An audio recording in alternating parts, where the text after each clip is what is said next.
Sabeu el que és l'assetjament rural a causa del biogàs? Veniu i us ho ensenyo. Amb aquest tros hi cultivo cigró per a les escoles de la comarca i just a tocar m'hi volen col·locar 5 edificis de 25 metres d'alçada per fermentar-hi cadàvers d'animals, fangs de depuradora, residus de la indústria paperera. En diuen plantes de biogàs, però són refineries químiques amb tota regla, grans illes de residus al mig del camp i és molt difícil fer de pagès al seu costat. D'aquesta secla del Canal d'Urgell n'agafem l'aigua, les localitats properes i els pagesos per regar.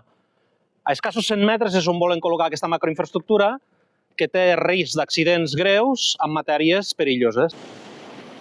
Si fem aquest vídeo no és per gust. És un moment de molta feina i segurament hauríem d'estar per altres coses, però el fons d'inversió vol començar les obres i apreta els ajuntaments perquè els hi donin els permisos. Els ajuntaments reben pressions de tota mena, públiques i privades. Poden aturar i fer retirar els inversors o bé poden acceptar els diners i les promeses enverinades del govern.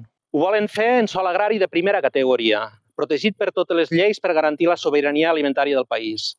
L'estrany del cas és que el mateix Departament d'Agricultura està d'acord amb que aquest fons d'inversió que ho vol fer converteixi això en un polígon industrial i a sobre el subvenciona amb 4,5 milions d'euros. No ho podem permetre.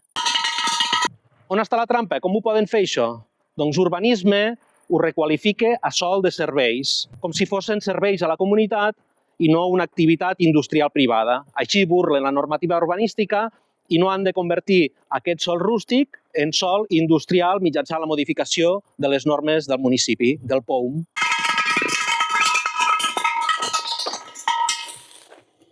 Per què col·locar aquí una indústria com aquesta? Bàsicament perquè hi passa el tub de Naturgy. Aquesta empresa té el monopoli de la distribució del gas a Catalunya, tota la xarxa és seva, i és per això que es dedica a pagar pàgines senceres als diaris de propaganda a favor del biogàs. 500.000 tones de residus, 31.000 camions a l'any, fan pudor. Seria el femer més gran del sud d'Europa i emetria compostos volàtils, sulfur d'hidrogen, amoníac, metà.